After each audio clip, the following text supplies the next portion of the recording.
Baruch Hashem, you're a bad Jew. Shalom. Welcome back to another episode of Bad Jew, the place where there is no such thing as a bad Jew. We are just about a month into the conflict that is happening, the war that is happening in Israel against Hamas. So the tone of this show has completely changed for those who have been sticking around and seeing the difference from pre-war to post-war. One day we'll come back to the typical cheery self that we begin the show in. But, you know, the Jewish community right now is hurting, and we are targeted all over the world. But speaking of being targeted, we had Izzy Salant on the podcast talk about how Jews are being targeted on social media. And now this week, we are talking with his dad, Jonathan Salant, who is a pretty famous journalist across America, talking about how this is going to impact American politics next year. Jonathan, welcome to Bad Jew. How are you today? I'm fine. Glad to be here. Good. And you're faring okay with everything happening? Yeah, it becomes a little personal because it's the country, frankly, where my grandparents emigrated from. So many Jews emigrated from Eastern Europe. My grandparents emigrated from what was then called Palestine. Yeah. Insane. It's wild. Well, with that intro, that brief intro, now we got to do the official intro. That is the 4-minute Bad Jew challenge, telling your life story in 4 minutes on a timer. Are you ready? I'm ready. Excellent. Chaj, time shalosh, yalla. The secret is, though, because I'm from New York, we speak really fast. So I can probably give you 8 minutes worth of materials in those 4 minutes. I'm a native New York. I grew up on Long Island. I wound up moving to Washington, D.C. 36 years ago.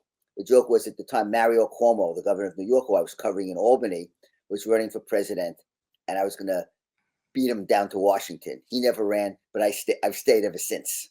Izzy is the son of me and my first wife, who passed away. She was the founding editor of the online news hour, the website for the PBS NewsHour, and she passed away. And I got married recently, actually 11 years now, to somebody who I first met playing softball in the Jewish Community Center Bowling League, Jewish Community Center Softball League in 1989, and then we got reacquainted 20 years later. I mentioned the bowling league because I met my first wife because of the bowling league, where a friend of mine's writing a piece for the Washington Post weekend section on the bowling league, and I'm quoted about the head of bowling league saying he's made more marriages than Yenta.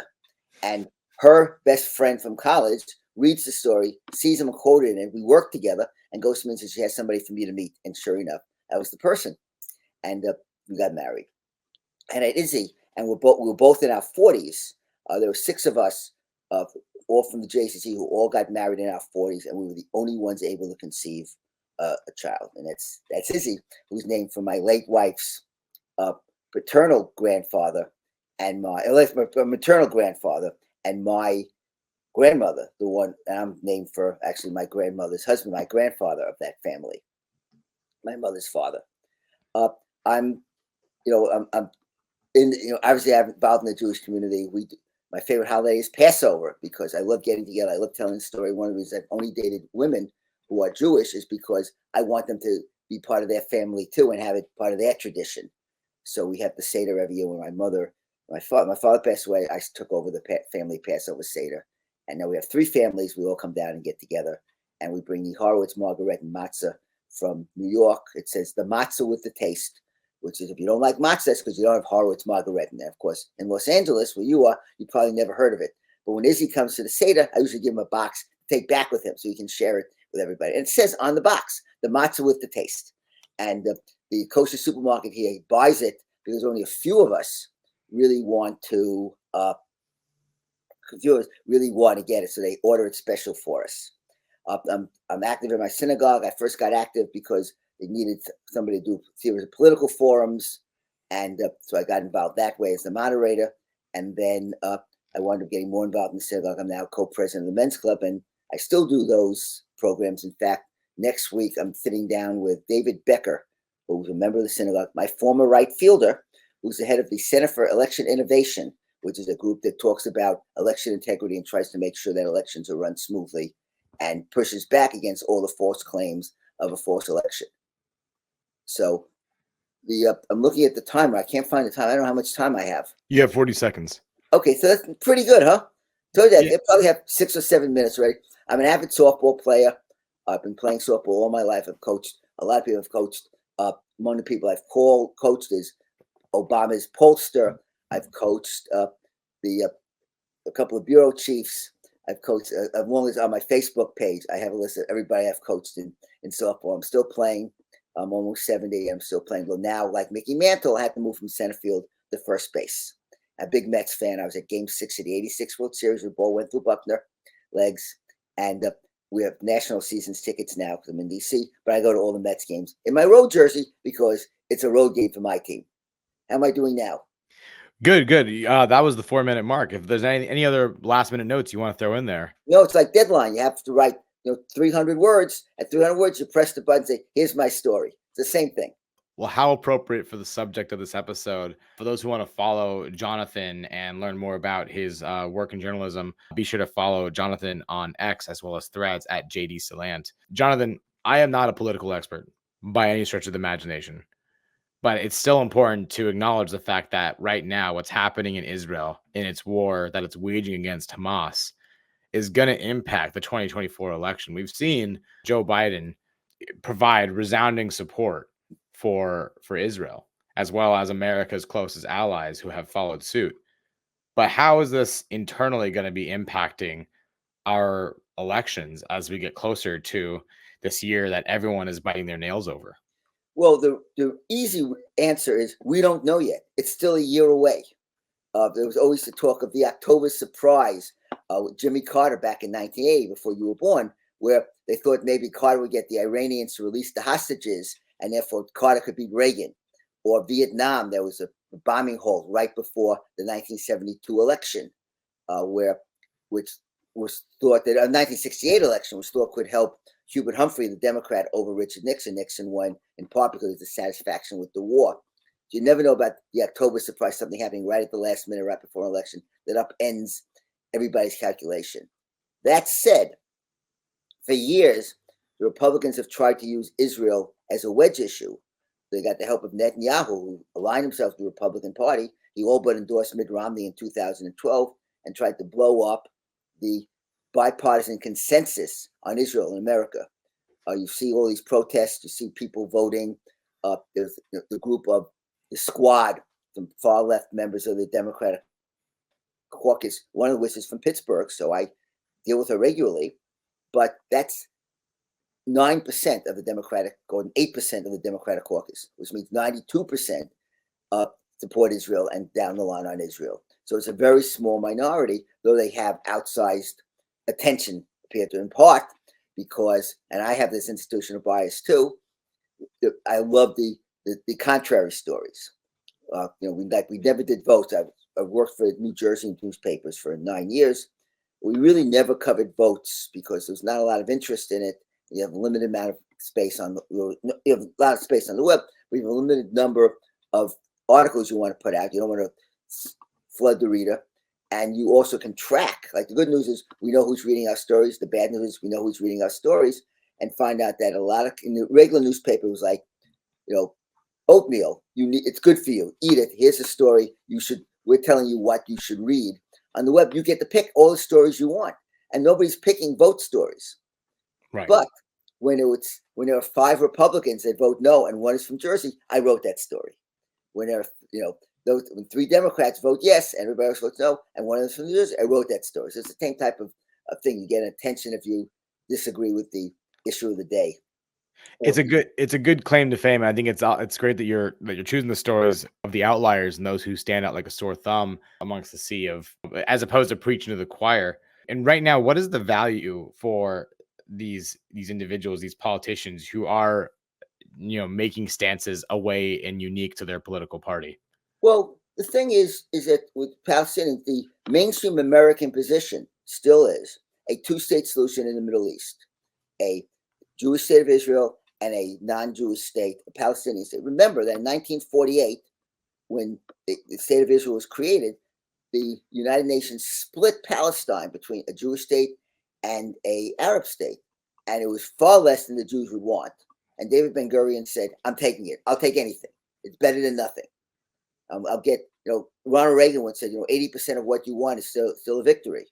And Ben Gurion declared victory, and we'll take whatever UN gives us as an independent Jewish state. We'll take. The Arabs did not. They attacked Israel, and they lost the first of several wars and lost territory. The Palestinian state in 1947 would have been much bigger than what they're going to get now if there's a Palestinian state. But that's always been the U.S. policy. And even President Trump, who can be arguably said was really pro-Israel, one of the most pro-Israel presidents ever. They still claim that he is the most pro-Israel president ever because he moved the embassy from Tel Aviv to Jerusalem. He recognized Israeli sovereignty over the Golan Heights. He did other stuff to support Israel, the government in power. And he refused to allow Israel to annex the West Bank, as some people in the government, some of the ministers want to annex the West Bank. And what happened is Sharon, who withdrew from the Gaza Strip, he realized that Israel could not be a Jewish and democratic state and control the West Bank and the Gaza Strip. West Bank, for some people, they call Judea and Samaria. Those are the biblical names for that area. The colloquial is the West Bank, and that doesn't prejudge. Judea and Samaria is usually saying, yeah, Israel has a right to that territory. The West Bank says, and that's, again, U.S. policy, well, Israel won it in the Six-Day War, but they have to give it back. It's that you can't just expand territory by conquering it. That's the same rationale for the U.S. supporting Ukraine over Russia. You just can't overrun another people. So talking about so the Palestinians have a cause in the U.S. A lot of progressives support the Palestinian cause, that Palestinians have a right to handle it all. 2 states for 2 peoples is the policy, and that's American policy still. And so, and as things go on, it's harder and harder to envision a 2-state solution. There are many more settlements. Gaza is they call it an open air prison. It's run by the Palestinians themselves. It's run by Hamas. Israel withdrew in 2005 or something, again because they wanted to break away from the Palestinians, because they don't want to have a majority of Arabs in the from the Mediterranean to the Jordan River, because then if they don't have any rights, you're not a democratic state, and if you have all the rights that the Jews have, you're not a Jewish state because they have a majority. So and then you have the current Israeli government with some of the ministers who believe that it should all be Israeli, that they're supporting more settlements to break up any chance of a 2-state solution. Remember, when Israel withdrew from Gaza, they took Jews out of the country. They took the settlements away. That was a very, I'm trying to think of the word now, but certainly something Israel had never done before. It's a very traumatic experience for certain people in Israel. And you don't want to repeat that on the West Bank with all these settlements. And all they talk about a 2-state solution is Israel would keep the areas around the big settlements now, and they give the Palestinians some equivalent land elsewhere that's now under Israel control. But some of the ministers in the government want Israel control over everything else. They have new settlements, not in this current cluster group, but designed to prevent the 2-state solution. So the Palestinian situation becomes dire and dire and dire anyway, and they have support from a lot of progressives who believe that they should have a state of their own. And Israel becomes, having won the war in '67, the Six-Day War, because their whole survival was at stake. But in the aftermath, Israel is the power. The Palestinians are powerless, and if you're a minority in America, a lot of times you're powerless too. So they make a common cause. The problem is you have Hamas, which is recognized by the U.S. as a terrorist organization, and you have Hezbollah, which is recognized by the U.S. as a terrorist organization. And when Hamas fights Israel, they're not attacking the military bases. They're overrunning kibbutzes. They're not killing soldiers. They're killing babies. So that gets lost in the thing. Now people saying, yeah, look what Israel's doing. All these Palestinians are dying. All these, we have this war. And isn't it terrible? And Israel is the conquering power. And they're omitting, well, the only reason they have a war is Hamas wants to slit the throats of babies and rape women and capture civilian hostages. They're not capturing hundreds of soldiers. They're capturing families. Right. And that gets lost in the translation.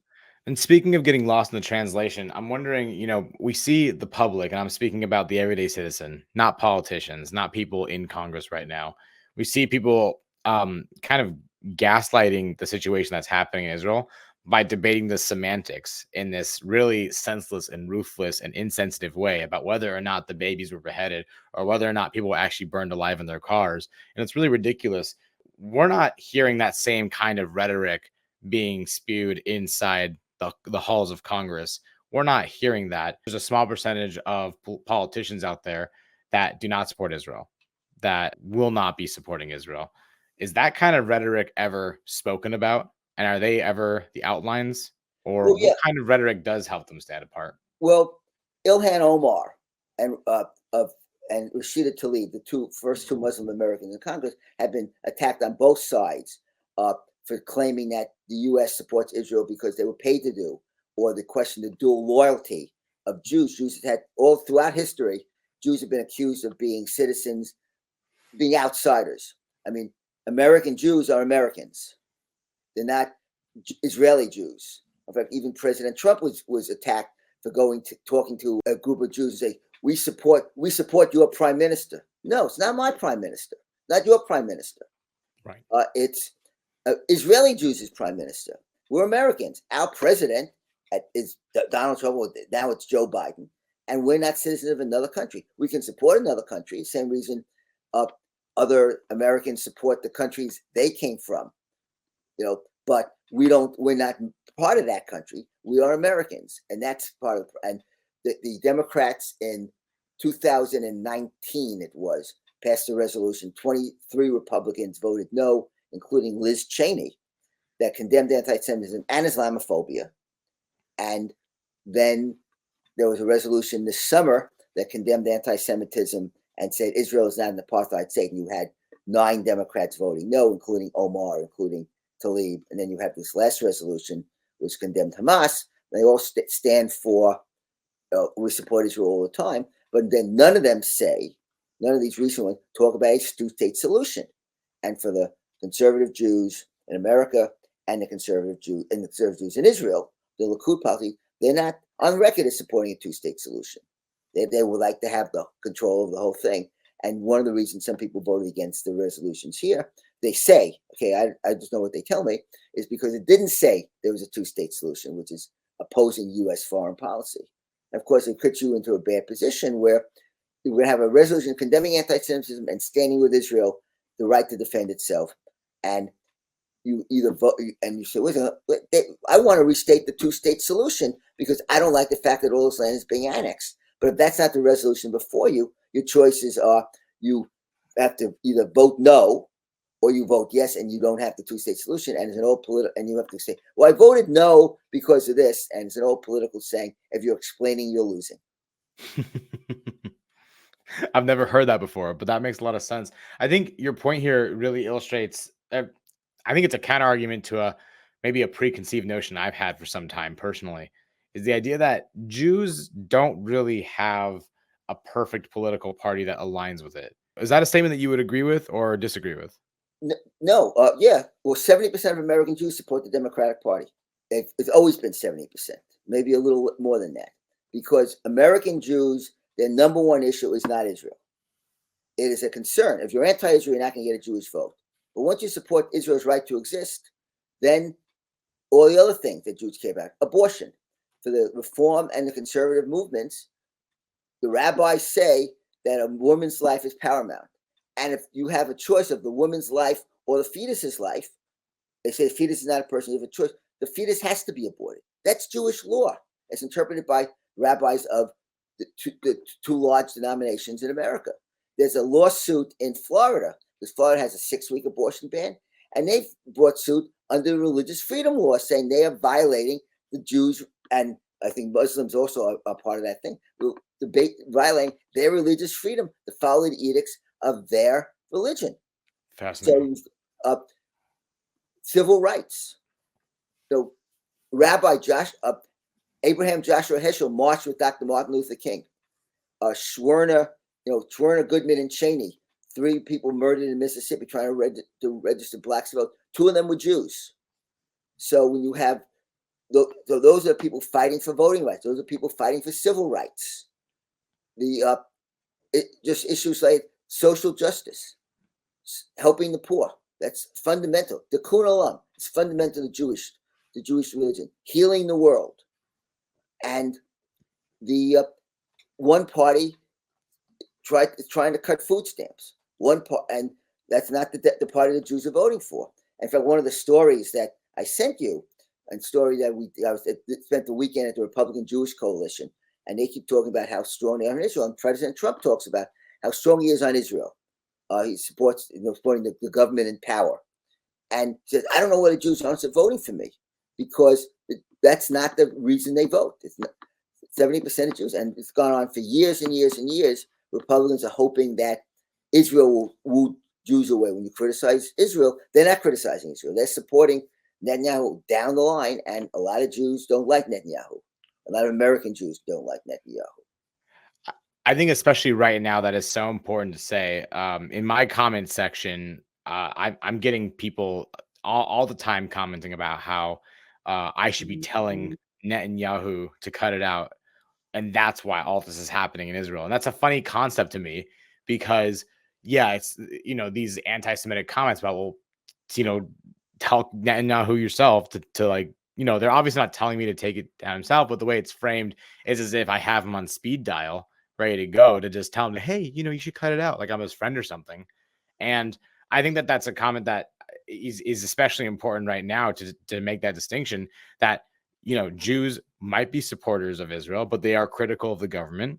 That doesn't make them an anti-Zionist. There are ways to be anti-Zionist, and there are ways to be self-hating Jews, but that's not one of them.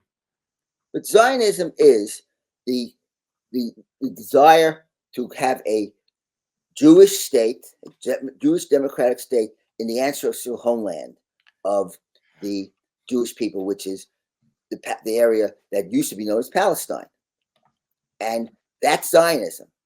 That's all Zionism is. It's not expelling the Palestinians. It's not doing this. It's not doing that. It's the right of the Jews to settle and live in their ancestral homeland. That, depending on how religious you are, you believe God gave to the Jews. But it's a fact that Jews lived there. Jews lived there for thousands of years. All of the archaeological digs have proven that. I mean, that you have the Western Wall of the Temple that dates back thousands of years. So you have all this proof that the Jews were there. The question is, it used to be in the old days, it was people without a land for a land without people, ignoring the inhabitants of that proper land, which a lot of Palestinians, but also Jews there. My family emigrated to Jerusalem in the 1840s. So, and they were Jews, and there was a Jewish community there from that time. And even before that, there's always been Jews in the area. There's always been Jews in the land of Israel, even in the time when, like, as you acknowledged, when the region was called Palestine, like you said. And, we've seen different shades of Zionism come out since the conceptualization of the modern state of Israel as we know it today. And that's where people get critical. And that's also where we see American politicians becoming critical. As we get closer to 2024, is there any specific subscription to any of those interpretations of Zionism that will impact the elections? Well, again, I argue that's anything other than Zionism, the right of the Jews to live in peace in their ancestral homeland. That's Zionism. And you distort it. It's distorted by using another definition, that Zionism is racism, that Zionism calls for the extermination of the Palestinian people. That's not true. And you just change it so you can justify your position elsewhere. And you say, oh, I'm opposed to Zionism because that means the Jews are the dominant people and they have a right to eradicate the Arabs. No, that's not what Zionism is. And people willfully distort the meaning of it so they can justify other positions and justify their other views on that. The thing with 2024 is the Republican Party has stood right down the line for the most part with the state of Israel as the conservative people in the state of Israel, the Netanyahu's, the Likud party. No, unquestionably. Thomas Friedman, the columnist for the New York Times, talked when Netanyahu moved the U.S. embassy from Tel Aviv to Jerusalem, said Netanyahu could have gotten something. I said I mean, Trump could have gotten something from Netanyahu, maybe a promise to free settlements, maybe a promise to increase aid to the Palestinians, maybe this, maybe that, and he chose not to do that. So just made Netanyahu a hero, and the right wing of the conservatives and the American Jews, and the conservatives in Israel all cheered him. And isn't that great how pro-Israel is? Meanwhile, there's still war in the Middle East. Is that pro-Israel? The group J Street, there are two big Jewish groups. One is AIPAC, American Israel Public Affairs Committee, and they support the Israeli government. Whoever the Israeli government, they're down the line. I remember being here after Arafat and Rabin shook hands and at the White House. I saw that in person, one of the highlights of my life. And AIPAC, you couldn't have found a stronger group supporting Rabin and the right to have peace in the Middle East over the objection of Netanyahu and Likud. But when Netanyahu took over, now they're supporting AIPAC, supporting Netanyahu, because that group supports the government of Israel. J Street was formed, and they're much more progressive, to advocate for a two-state solution and say you can criticize Netanyahu without being considered anti-Israel. As long as you support Israel's right to exist as a Jewish democratic state, you're pro-Israel. That's their definition. And you can criticize the Israeli government policies. And one thing when I write, I'm very careful to say to the Somalis and the other folks, they're criticizing Israeli policies. They object to Israeli policies. They're not anti-Israel, as Israel has no right to exist. They're anti the policies of Israel, and that's a big difference. That is a big difference. I'm curious, between J Street and AIPAC, which do you find being more influential, and how do you foresee that impacting the 2024 election? Well, yeah, I keep forgetting to answer 2024. AIPAC is much more influential. Yeah. A lot of the Jewish organizations, like J Street, is not part of what's called the Conference of American Jewish Organizations, which are all the major Jewish organizations in the country will have a board, and they meet regularly to debate the issues. And J Street has not been admitted to it. Some people consider them anti-Israel because they criticize the government. They have a lot of money. They're one of the biggest donor groups. They raise a lot of money for candidates, but they're not as influential as AIPAC. AIPAC has zillions of people, and everybody knows. You understand? Everybody knows people active in AIPAC. But even like my rabbi, I covered AIPAC, so I get to see him and members of my synagogue at AIPAC conventions. I've covered J Street. I don't see them there. There's no delegation from the synagogues going to. The thing with 2024 is, again, there are a group of Jews, Republicans have supported it, who are not pro-Israel enough because they criticize the government, because the Jews have this group of the far left who oppose the state of Israel. And Republicans for years have tried to win Jews on that basis alone. Joe Biden, who's a traditional pro-Israel Democrat, has stood up and gets praises from all parts of the spectrum. There's a sign in Israel, thank you, Joe Biden. Now used to be a sign in Israel, thank you, Donald Trump. Netanyahu has stood with Biden all the time, and that could, in fact, the story that I wrote over the weekend, that could change the equation in which people who might be skeptical of the Democrats, who might be voting Republican because they think they're more pro-Israel, say, wait a second, at time of need, look at what Biden did. Like Richard Nixon during the 6-Day War, the airlift of stuff of weapons and supplies to Israel, the middle of the Yom Kippur War. The Yom Kippur War. Nixon, who we found out was an anti-Semite, and he was anti-Semitic. But when Israel's biggest hour of need, he stood up for them. And Biden's doing the same thing now and winning a lot of support, including from Republicans, saying, "Wow, we really needed him, and he came through for us." And depending, again, let's see what happens after that.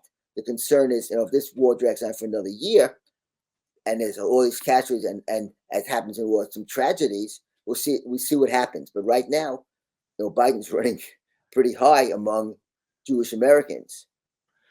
One thing I'm really intrigued by is the fact that, Jews across the world, I think we take up a total of 0.2% of the population, if I'm using that number correctly. But we're still quite influential. You see us in every single, class from economic class in America, and that proves to be the same across the world. but we're still influential enough across the world to have some kind of an influence there. And that in some ways that feeds into the anti-Semitic trope of us controlling the world. And at the same time, we obviously don't have the same amount of power in that case, but we still have the impact. We still have the influence to be able to impact an election. What do you attribute to that? Well, we're located. There's not a lot of Jews in North Dakota or Wyoming, but there are 400,000 Jews in Pennsylvania, whose the most populous swing state in the country, whose 20 electoral votes could decide who wins the 24 election. There are a huge Jewish community in Florida, huge Jewish community in Michigan. In fact, I want to mention that in a second. Huge Jewish community in California, in New York, in New Jersey, in all the big cities, big states, and the Jews vote on. And Jews vote. I remember I was in college and I took a class of like black politics in America, and the teacher, and there was a book on blacks and black voting power, and the teacher says, blacks are going to be really out there and they're really going to work hard and they're going to have all the power. And everybody in the class saying, yeah. And I raise my hand. I say, it's not happening. They don't vote. Look at the voting turnout. And blacks are now voting more and more. Latinos are voting more and more. When you show up and vote, you have the power. They have to pay attention. Jews vote. Jews give money. And that's what Jews disproportionately have disproportionate influence. I don't want to say power. They disproportionate influence given their numbers. Now we have a lot of Muslims too now in the country. I want to mention that. If they organize them, they've elected two of their own to Congress now.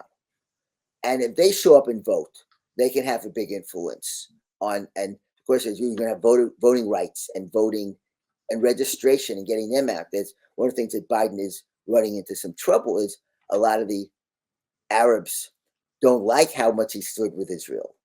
You read some of the accounts, and I'm not covering this day to day, so all I know is what I read, but one of the reasons Biden is calling for restraint. He's calling, you got to protect civilians. And that's an outreach to the Muslims, who are a big part of voting bloc too, certainly in key states like Michigan, which is a swing state.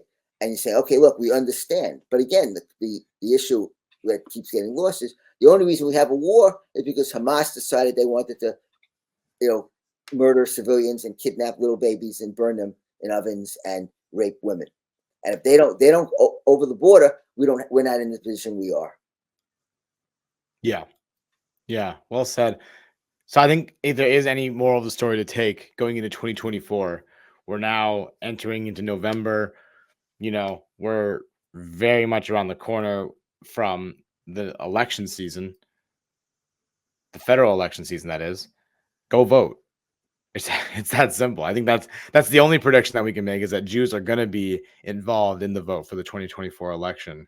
And it's going to be imperative because we make the donations, we take the time to really think critically about our decisions. And is there anything else you want to add to that thought, Jonathan? Well, you said we're getting to that. We're in the middle of the 2024 election season. It starts earlier and earlier and earlier. We've already had a couple of candidates drop out. Former Vice President Mike Pence just dropped out. It was about Dean Phillips, a congressman from Minnesota, just entering the race against Joe Biden. So again, you never know what happens. You look through a polls, the front runners in the year before wind up losing all these surprises. You never know what's going to happen with that. But again, you're right. You talk about the voting. The reason Jews have a disproportionate influence, they're concentrated in the big states, and they show up at the polls and they give money and they go knock on doors and they endorse candidates and they run for office. And any group can do that. The more the blacks vote, the more their concerns are going to be followed. The group that is the most democratic group are black women. And they show up even more than Jews. They show up percentage wise. But then more people come out. Young people vote Democratic, but they don't vote. When they came out in 2020, they came out in 2022, motivated by things like abortion.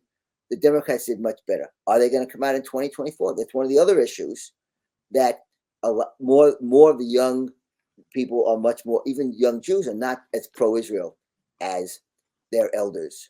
I mean, I'm a kid when Israel the 6-Day War when Israel literally could have been destroyed. And they overcame all the odds. My parents were there when Israel was formed. The Passover Seder. This year we are free people, but this year we're servants, but next year we have to be free people in the land of Israel. That's part of the Passover Seder for generations. And now they're in Israel. So what I'm saying is that young people are not as pro-Israel anymore. If they're reading and seeing accounts of hospitals being bombed, even though it turned out it was Islamic Jihad that bombed the hospital, and that was just a parking lot next door. Maybe there are other atrocities. In war, war is hell. That's one of the reasons you don't want to have war. Yeah. But there are other atrocities. If 6 months from now, we're reading again about another zillion of civilians being killed and more cities being leveled and more refugees, maybe some of the young people who, if they show up, will vote Democratic, will decide to stay home. And that's going to hurt the Democratic Party. So, maybe the sentiment is such that more people in Congress, Democrats or Republicans, say, no, enough is enough. The call for a ceasefire. The reason that Israel rejected and the U.S. rejected is, wait a second, they just got attacked. You don't say, okay, you got attacked, you don't get to retaliate. It's like baseball where you hit the batter, and it's before the other pitcher can hit your guy. They give a warning. Yeah, you're allowed to retaliate. Question is, what's the degree of retaliation, and that remains to see. And another, a year from this time, we'll have a much better handle. I'd like to say 6 months from this time, we'll have a much better handle on what's going on. absolutely. Jonathan, I want to thank you again for bringing nuance to the conversation, for letting us, planting some seeds and our prediction mindset to be able to see if we can figure out what's going to happen in 2024. Again, the biggest thing is go vote, go donate to the causes that you believe in. And Jonathan, again, I want to thank you for being so sincere. If you want to connect with Jonathan, ask him questions, engage with him on social media, follow Jonathan on X and Threads at JD Salant. Is there anything else, Jonathan? No, glad to be here. I could put in a plug for your last guest, how wonderful he is, Izzy. And, yeah, how do you know that guy? Talk about how great he is in the remaining time. But I'm very proud of the way he turned out, and I was a single father for part of that, and I didn't think I had instincts, frankly. I'm seeing my wife who has natural instincts with baby and going up, and then I'm left alone taking care of him, and it turned out okay. So I'm glad that happened. He did turn out okay. Apple doesn't fall far from the tree. You raised a good one, Jonathan. Well done. The only problem is he's right-handed and I'm left-handed. That is a sincere problem. Yeah, that's really difficult. I guess if you could redo his childhood, it would be to start there. Jonathan, thanks so much for being on Bad Jew. We'll see you all next week. Shalom.